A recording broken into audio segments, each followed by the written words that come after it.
సుధాకర్ రెడ్డి గారు నమస్తే సార్. నమస్తే అండి శ్రీకాంత్ గారు. సార్ మనకి పాత కాలంలో ఒక సామెత చెప్తా ఉండేవాళ్ళనమాట. భోజనాలకెళ్ళినప్పుడు వడ్డించేవాడు మనోడైతే మనం ఎక్కడైనా కూర్చోవచ్చని. అలాగే జగన్మోహన్ రెడ్డి గారి మీద మనకి బాగా ఉన్న ఎలిగేషన్స్ ఏంటంటే క్విడ్ ప్రోకో అనమాట. నువ్వు నాకు ఈ పని చేయి, నేను నీకు ఈ పని చేసి పెడతా అని. ఆయన చేసిందంతా, ఆయన సంపాదించిందంతా కూడా అదే అని చెప్పి ప్రతిపక్షాలన్నీ విమర్శలు చేస్తా ఉంటాయి. కానీ ఒక్కోసారి ఆ విమర్శల్లో ఎంతో కొంత నిజం ఉందేమో అనిపిస్తా ఉంటుంది సార్.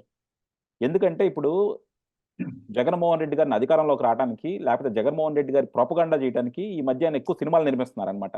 ఆ సినిమాలన్నీ ఏంటంటే జగన్మోహన్ రెడ్డి గారిని హీరో చేయటం, చంద్రబాబు గారిని, పవన్ కళ్యాణ్ గారిని విలన్ చేయటం. దానికి ఇద్దరు దర్శకులను ఎంచుకున్నారు సార్. ఒకటి రామ్ గోపాల్ వర్మ, ఇంకోటి ఇప్పుడు మహి అని చెప్పి ఒక ఒక డైరెక్టర్. సో మహి అనే ఆయన కొద్దిగా సెన్సిబుల్ డైరెక్టరే. రాయలసీమ బ్యాక్‌గ్రౌండ్ నుంచి వచ్చారు. కొంచెం సినిమాలు బానే తీసేవాళ్ళు. కానీ ఆయన కూడా జగన్మోహన్ రెడ్డి గారికి ఇన్‌ఫ్లూయెన్స్ అయిపోయి 'యాత్ర' అని చెప్పి ఒక సినిమా తీశారు సార్.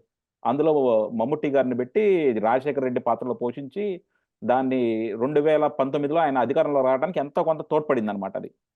మళ్ళా 2024 ఎలక్షన్స్‌కొచ్చేసరికి 'యాత్ర 2' అని తీశారు. అది పెద్ద డిజాస్టర్ అయింది. కాకపోతే ఏంటంటే 'యాత్ర 2లో ఎంతసేపటికి చంద్రబాబు గారిని విలన్‌గా, జగన్మోహన్ రెడ్డి గారినేమో ఒక ఒక అపర మేధావిలాగాను, లేకపోతే ఒక రాజకీయవేత్తలాగా, ఒక పోరాట పటిమ కలిగిన నాయకుడిలాగా చూపించుకున్నారు. ఇయన్నీ బానే ఉంది. మీ ఇష్టం మీరేదైనా తీసుకోండి పర్లేదు. అది మీ మీ ఎలక్షన్ ప్రచారం కోసం, మీ అవసరాల కోసం మీరు తీసుకుంటారు. కాకపోతే దానికోసం మీ సొంత డబ్బులు పెడితే ప్రజలెవరు పట్టించుకోరు. దానికోసం వీళ్ళు పెడుతున్న డబ్బులేంటి సార్? ప్రభుత్వ డబ్బులు. సో, ఆ సినిమాలు ఆయన డైరెక్టర్ గారు తీశారు గాబట్టి, ఇప్పుడు ఆ డైరెక్టర్ గారికి ఆయన రాయలసీమలో 2 ఎకరాలు స్టూడియో కట్టుకోవడానికి స్థలం ఇచ్చారు సార్. అసలు నాకు అర్థం కానిదేంటంటే, నిజంగా రాయలసీమలో స్టూడియో కట్టడానికి ఇవ్వాలంటే ఎంతో మంది నిర్మాతలు, ఎంతో మంది టెక్నీషియన్స్ ఉన్నారు. సినిమా ఇండస్ట్రీలో కొన్ని సంవత్సరాలుగా ఉన్నాళ్ళు, ఎంతో కంట్రిబ్యూట్ చేసినాళ్ళు. ఏ ప్రాతిపదిక మీద ఆయనకిచ్చారు? అంటే మీకోసం సినిమాలు తీయటమేనా? మీకోసం సినిమాలు తీస్తే ఎవరికి ఎంతైనా ప్రభుత్వ ఆస్తులు ఇచ్చేస్తారా? ప్రజల ఆస్తులు ఇచ్చేస్తారా? ఎలా చూస్తారు సార్? ఇలా అనుకున్న ఆళ్ళకి, కావాల్సిన ఆళ్ళకి దోచిపెడతాం అన్నది జగన్మోహన్ రెడ్డికి ఒక అలవాటుగా మారిపోతుంది. దాన్ని ఎలా చూస్తారు మీరు? సరే జగన్మోహన్ రెడ్డి గారి చరిత్రే అదే అండి. హ్మ్. క్విడ్ ప్రోకో చరిత్ర. అందుకే కదా 43,000 కోట్లు అక్రమంగా సంపాదించారు. మీకు అది చేస్తాం, మైకేమి ఇస్తాం అనేది రాజశేఖర రెడ్డి గారు ముఖ్యమంత్రిగా ఉన్నప్పుడు ఇలా చేసి వేల కోట్లు సంపాదించారు. అందుకే ఆయన 16 నెలలు జైల్లో కూడా వచ్చారు. మీరన్నట్టు కొంతమంది ఈ స్వార్థపరులు, తెలివైన స్వార్థపరులను వాడుకొని సినిమాలు తీయడము, లేకపోతే సోషల్ మీడియాలో ప్రచారం చేయడం చేసి ప్రజల మనసును కొంత మభ్యపెట్టి ఆయన ఎన్నికల్లో గెలిచాడన్న విషయం తెలుసు. మీరన్నట్టు ఇప్పుడు ఈ 'యాత్ర' సినిమా డైరెక్టర్‌కి మా రాయలసీమలో అంటే మదనపల్లి దగ్గర, హార్సిలీ హిల్స్ దగ్గర 2 ఎకరాలు ఇచ్చారని అంటున్నారు. అది హార్సిలీ హిల్స్ ఆ ప్రాంతం అండి. మనం ఇక్కడ ఆంధ్ర ఊటీ అంటుంటారు. అవును. మనం వేసవి విడిదిగా ఊటీలోకి వెళ్తుంటాము. అక్కడ ఊటీలో వేసవి కాలం అంతా చాలా మంది ఒక నెల రోజులు ఉండి సరదాగా వచ్చేవాళ్ళు పాత రోజుల్లో. ఇప్పుడైతే ఏసీలవి వచ్చిన తర్వాత ఆ ఊటీని ఇంట్లోనే పెట్టుకుంటే అది వేరు. మాకు హార్సిలీ హిల్స్ అలాగే మనం ఆంధ్ర ఊటీ అంటుంటాం. అక్కడ అదొక యాత్రా స్థలము, విహార కేంద్రము. అక్కడికి అందరూ వెళ్తుంటారు, వస్తారు. అలాంటి చోట్ల సినిమాలు తీయడానికి 2 ఎకరాలు ఇవ్వడం తప్పండి. ఎందుకంటే అది ఆ ప్రదేశం పనికిరాదు. అక్కడ పోయి సినిమాలు ఎందుకు తీస్తారండి? ఇప్పుడు సినిమాలు తీయాలంటే తిరుపతికి దగ్గర ఏదన్నా ఇస్తే చెన్నై దగ్గరగా ఉంది ఇక్కడికి. ఒక 140, 150 కిలోమీటర్‌లో చెన్నై ఉంది. సరే అక్కడ బెంగుళూరు ఉందనుకుందాం. కానీ ఎక్కువగా సినీ రంగంలో సినీ టెక్నీషియన్స్ ఇవన్నీ కూడా చెన్నైలో ఎక్కువుంటాయి. ఇక్కడ ఎక్కడన్నా ఇవ్వాలి. 2 అతనికి ఇవ్వాల్సిన అవసరం లేదు. అక్కడ నా ఉద్దేశ్యం అంటే క్విడ్ ప్రోకో. ఆడ హ్మ్. సినిమా స్టూడియో కనిస్తారు. ఆ తర్వాత దాన్నేదో జేసుకుంటారు. అన్యాక్రాంతం జేస్తారు. దాంట్లో వ్యాపార కేంద్రమో లేదా ఇంకొక రిసార్ట్సో ఏదో కట్టుకొని సినిమా స్టూడియో కొద్దుంటది. మిగతాదంతా స్టార్ హోటల్‌లాగా అలా డెవలప్ చేసుకొని ఈ అక్రమంగా వ్యాపారాలు జేస్తారో, ఇంకేదో కార్యక్రమాలు జేస్తారో మనకర్థం గాదు.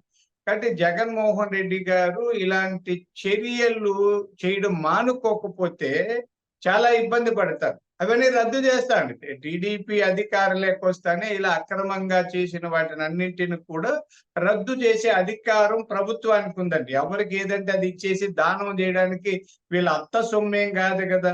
అత్త సొమ్ము అల్లుడు దానం చేసినట్టుగా ఈ ఆంధ్రప్రదేశ్‌లో ఉన్న బీడు భూములో లేదా బంజరు భూములో ఖాళీ స్థలాల్లో ప్రభుత్వ స్థలాల్లో ఏమి జగన్మోహన్ రెడ్డి గారి అత్తగారి సొత్తు కాదండి. అది ప్రజల సొత్తు. ప్రజల సొమ్ముని లేదా ప్రజల సొత్తుని, ప్రజల సంపదని, ప్రజల భూములను ఇలా అడ్డదిడ్డంగా అన్యాక్రాంతం చేస్తే తప్పకుండా శిక్ష అనుభవించాల్సి వస్తుందండి. కాబట్టి ఇలాంటి చర్యలు మానుకుంటే మంచిదనేది నా సలహా. అదే సార్. ఎందుకంటే జగన్మోహన్ రెడ్డి గారు మనకి ప్రభుత్వాలన్నీ గూడా వైజాగ్‌లో ఇచ్చినియి. వైజాగ్‌లో మన దగ్గుబాటి సురేష్ బాబు గారికి ఇస్తేనేమో ఆళ్ళు 10 సంవత్సరాలయింది ఇచ్చి. అది కూడా ఆయన కొనుక్కున్నారు. డబ్బులు పెట్టి కొనుక్కున్నారు. గవర్నమెంటే ఫ్రీగా ఇవ్వల. ఆ కొనుక్కున్న ల్యాండ్‌నేమో ఈయన లాగేసుకున్నారు. మీరు ఇలాంటి చోట్ల మీరు స్టూడియోలు కడతారా అది ఇది అని జెప్పి. ఈయన మాత్రం ఈళ్ళ చరిత్ర సినిమా తీసిన ఆయనకి హార్స్ హిల్స్‌లో మాత్రం మంచి 2 ఎకరాలు ఇచ్చారు. ఏంటి సార్ అంటే ప్రతిసారి నిజాయితీ, నిబద్ధతని మాట్లాడే జగన్మోహన్ రెడ్డి గారు ప్రజలు ఈ అబ్జర్వ్ చేస్తారనుకోరా? ప్రజలు మరీ అంత ఎర్రిబాగులోళ్ళు అనుకుంటారేంటి సార్ అసలు ఈ రాజకీయ నాయకులు? అదే కళ్ళు మూసుకొని పోయినాడు. ఆయన మీకు చిన్న ప్రజలే కాదు, అసలు మనుషులంతా ఎర్రోళ్ళు అనుకుంటారు ఆయన.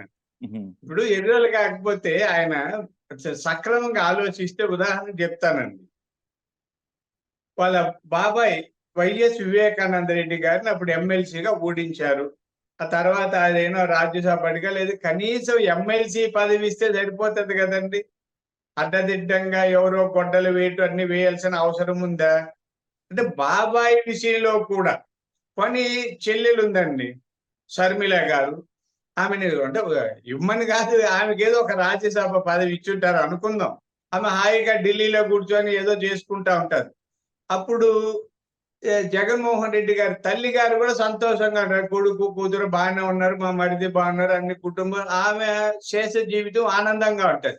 ఈయన స్వార్థం కోసం చెల్లి లేదు, తల్లి లేదు, బాబాయ్ లేదు, ఇల్లు లేదు, వాకిలి లేదు. అది ఏం చేస్తాడో అర్థం కాదండి. ఇట్లా వాటిని మనం ఏమంటామంటే విపరీతమైన సంపద మీదనో లేదా మరొక దాని మీద వ్యామోహం ఉన్న వాళ్ళని వ్యామోహపరులు అంటాము. ఈ విపరీతమైన వ్యామోహం వల్ల కళ్ళు మూసుకుపోయిన జగన్మోహన్ రెడ్డి గారు మిగతా అందరూ తెలివి లేని వాళ్ళు అనుకుంటే ఇలాంటి తెలివి తక్కువ పనులు చేస్తున్నారనేది నా అంచనా అండి. డెఫినెట్‌గా సార్. ఏంటంటే జగన్మోహన్ రెడ్డి గారు మనం ఏం చేసినా సరే సమర్థించుకోవచ్చు అనుకుంటున్నారు. కానీ ప్రజలు గాని, మీడియా గాని అంత అమాయకంగా చూస్తా ఉంటారు. చివరికి డైరెక్టర్ గారు ఏంటంటే ఆయన కూడా పర్సనల్ అటాక్‌లకి దిగారనమాట. ఎవరన్నా విమర్శించిన వాళ్ళని జస్టిస్ చౌదరి అని పిలవటం, లేకపోతే ఒక కమ్మ ట్యాగ్ ఎయటం, ఈళ్ళంతా కూడా ఒక వర్గానికి అంటగట్టాలని చెప్పి ఆయన కూడా పాపం చాలా తపన పడతా ఉన్నారు. సో, డెఫినెట్‌గా ప్రజలన్నీ అబ్జర్వ్ చేస్తా ఉన్నారు. నిజంగా సినిమా ఇండస్ట్రీలో ఆయనకి కొంచెం సెన్సిబుల్ డైరెక్టరే. కొన్ని అవకాశాలొచ్చే ఛాన్స్ ఉన్నాయి. ఇలాగ అనవసరంగా పాలిటిక్స్‌లోకొచ్చి కెరియర్ నాశనం చేసుకోకూడదన్నది నా వైపు నుంచి ఒక చిన్న అడ్వైస్ సార్. థాంక్ యూ అండి. Thank you very much sir. Right.